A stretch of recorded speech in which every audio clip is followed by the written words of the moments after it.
सीधा आपको India gate लिए चलते हैं। विजय दिवस के मौके पर कारगिल के शहीद सैनिकों को श्रद्धांजलि दी जा रही है। तीनों सेना के प्रमुखों के साथ रक्षा मंत्री मनोहर पर्रिकर शहीदों को श्रद्धांजलि देंगे कुछ ही क्षणों में। ब्रिगेडियर साहब, ये इंडिया गेट जो है ये भी युद्ध स्मारक है और पहली बड़ी लड़ाई जो 1914 से 18 तक हुई थी उसमें जो लोग वीर गति को प्राप्त हुए थे और जिनका कहीं अंतिम संस्कार नहीं हो सका, उनके 13,000 से अधिक लोगों के नाम वहाँ पर अंकित हैं। इस समय पुष्प चक्र लेकर के सैनिक खड़े हुए हैं और इंडिया गेट जैसा मैंने कहा युद्ध स्मारक है। और यही नहीं, प्रथम विश्व युद्ध में लगभग 10 लाख भारतीय सैनिक और श्रमिक यूरोप में लड़ने गए थे, जिनमें से 70,000 खेत रहे, वो लौटे नहीं। उन्हीं का स्मारक है, अंग्रेज़ों का बनाया हुआ है और 10 साल लगे थे इसके बनने में और लागत आई थी केवल 6 लाख रुपए। आज हमारा और आपका घर करोड़ में जाता है और ये केवल 6 लाख। लेकिन इस स्मारक ने हमें ये बात प्रेरणा दी कि हम स्वतंत्र भारत का एक युद्ध स्मारक अवश्य बनाएं और इससे अधिक भव्य बनाएं। अभी जो वहाँ पर अमर जवान है वो तो एक बहुत छोटा सा आपने बनाया। 1971 की लड़ाई में जब विजय मिली, जहाँ अभी आप ज्वाला देख रहे हैं, ये अमर जवान ज्योति है। और आप देखिए, आप रक्षा मंत्री, थल सेना अध्यक्ष, नौसेना अध्यक्ष और वायुसेना अध्यक्ष ने अर्पित की पुष्पांजलि। अब 2 मिनट का मौन रखा जाएगा और उस मौन के समय हम भी मौन रहेंगे।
बिगड़ू धुन बदली राउज, क्योंकि कोई भी समारोह हम लास्ट टोस्ट से नहीं समाप्त करते, मातमी धुन से नहीं करते। उसके बाद राउज है, नया विहान आएगा, नया सूर्योदय होगा और नया जीवन आरंभ होगा। सबसे पहले है मनोहर पर्रिकर, रक्षा मंत्री, बहुत ही चटक सलूट भी दे रहे हैं।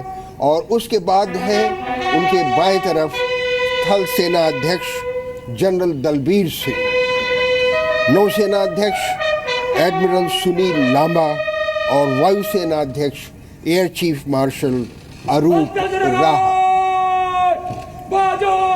सशस्त्र सेनाओं की तरफ से, पूरे राष्ट्र की तरफ से अर्पित की श्रद्धांजलि, पुष्पांजलि।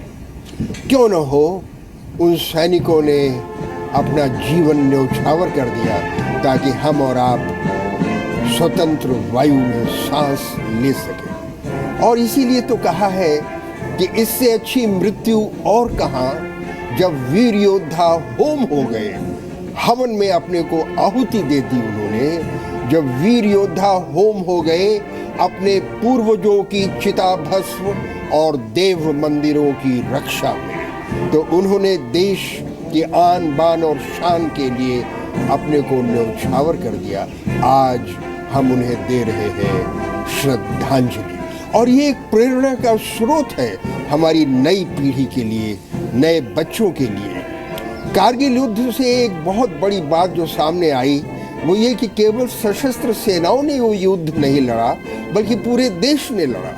पूरे देश में कश्मीर से कन्याकुमारी तक, कामरूप से कच्छ तक, सभी लोग उत्सुक थे ये जानने के लिए कि रणभूमि में क्या हो रहा है। स्कूल के बच्चों ने अपने पॉकेट मनी में से पैसे बचाए और जवानों के लिए टॉफी भेजा। लड़कियों ने स्वेटर बुने और वो स्वेटर उनके पास भेजे। ये है राष्ट्र का उत्साह अपनी सशस्त्र सेनाओं के लिए जो सीमा पर सुरक्षा के लिए तैनात है। वो शायद तभी लिए जो कन्नथा पर आप इसमें कुछ ऐड करना चाहते हैं। जी, मैं ब्रिगेडियर साहब के पहले रिमार्क्स के बारे में थोड़ा सा कहना चाहूँगा, जो शहीद स्मारक के बारे में। अब हमारी जैसी जो परंपरागत फैमिलीज़ हैं, जिसमें विजयंत के पिता, दादा, परदादा और सारे रिश्तेदार सेना में हैं या एयर फोर्स में हैं, नेवी में हैं, और कोई है ही नहीं, ज़्यादा से ज़्यादा पुलिस IPS में थी। उसको देखते हुए ये एक बड़ी मांग है कि एक स्मारक बनाया जाए। कल मैं गया था एक फंक्शन के लिए इंडिया गेट पे, और वहाँ पे मुझे गर्व तो होता ही है, गर्व तो है, लेकिन दुख भी होता है, दर्द भी होता है कि भाई अब कब तक हम इस इंपीरियल मॉन्यूमेंट के नीचे अपने शहीदों को, स्वतंत्रता के बाद जो शहीद हैं उनको कब तक हम श्रद्धांजलि देते रहें? क्या हम एक बड़ा स्मारक नहीं बना सकते? इतना बड़ा देश है, एक प्रॉपर स्मारक होना चाहिए जो कि हमारे स्वतंत्र भारत का एक वो है। इसीलिए ये प्रश्न मैंने फिर उठाया, हम लोग बार बार उठाते हैं और इस पर हम उठाते रहेंगे, क्योंकि देखिए अभी जो अमर जवान आपने बनाया है वो 1971 की लड़ाई में विजय के बाद आनंद फानन में रातों रात बना दिया एक छोटा सा चबूतरा और उस पर उल्टी राइफल। जिक्र हमने तवज्जो से ब्रिगेडियर सावंत, आपको याद होगा 26 जनवरी को हम यहीं पर थे इस कवरेज में, जब इसका जिक्र हमने तफसील से किया था, और शायद ये गवर्नमेंट के सामने प्रपोजल है भी और नहीं, तो कब तक प्रपोजल रहेगा? सिर्फ प्रपोजल के कार्यान्वयन होना चाहिए। कहाँ तक प्रस्ताव रहेगा? प्रस्ताव तो बहुत आए, जाते रहे, गिरते रहे, पास होते रहे, किंतु कार्यान्वयन होना आवश्यक है। ये सैनिकों की मांग है, देश की मांग है, मान है जी, मान के साथ और मान सम्मान सैनिकों के लिए ऐसा होना चाहिए। इस समय थल सेना अध्यक्ष जनरल दलबीर सिंह रक्षा मंत्री मनोहर पर्रिकर से 2 शब्द कह रहे हैं। वहाँ पर एक छोटी पुस्तिका रखी है जहाँ पर हस्ताक्षर करते हैं जो भी उस समय विशिष्ट व्यक्ति आते हैं पुष्पांजलि अर्पित करने के लिए। और अब यहाँ से प्रस्थान। सबसे पहली बार यहाँ अमर जवान को श्रद्धांजलि इंदिरा गांधी ने अर्पित की थी और वो 1972 में की थी, क्योंकि हमने कहा 1971 की लड़ाई के बाद आनंद फानन में ये बनाया गया। और अब जैसा कर्नल थापर ने कहा और मैं और सचिन हम हमेशा कहते रहे हैं कि एक भव्य युद्ध स्मारक स्वतंत्र भारत का होना चाहिए। बिल्कुल। और जी इस पर सुन सकते काफ़ी रिसोर्सेज लगे हुए हैं। अभी तक जितने लीड मिले वो सब बेकार निकले, लेकिन we are trying to concentrate on some glimpse और sound which has emitted from some area, trying to find out whether that proves to be of some use. There are some false lead, but false lead of similar type. So that's being slightly concentrated. Sir, जो कुछ private companies हैं जिनके पास ऐसे vessels हैं जो बहुत नीचे तक जा सकते हैं, जैसे पिछली बार डॉर्नियर जो डूबा था, क्या उनकी हेल्प ली जाएगी?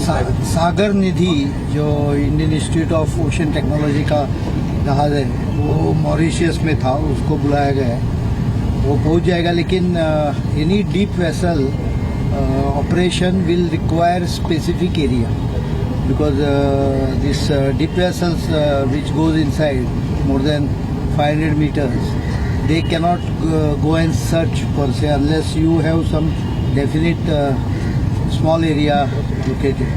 So last time भी जो हुआ था, submarine had identified the location and then we had senders. So it is an secondary operation after the initial identification. So it is said that the emergency locator beacon is not functioning properly, and yesterday Coast Guard officials said that it didn't work in the Dornier crashes earlier also. Is that a matter of concern, sir? I think Dornier, I don't know which one operated, but finally they located the Dornier with the same beeps. और इस वक्त बात जरूर कर रहे थे media से, लेकिन रक्षा मंत्री का कंसर्न जरूर है क्योंकि लगभग 3 दिन से ऊपर होने को आए हैं। आईएएफ का वो विमान जो लापता हुआ था, अब तक उसका ट्रैक कब तक उसका पता नहीं लग पाया है। हालांकि मदद हर एजेंसी से ली जा रही है और उससे कुछ देर पहले हमने देखा अमर जवान ज्योति पर वो मौजूद थे और तीनों सेनाओं के प्रमुखों के साथ कारगिल दिवस पर उन्होंने श्रद्धांजलि दी।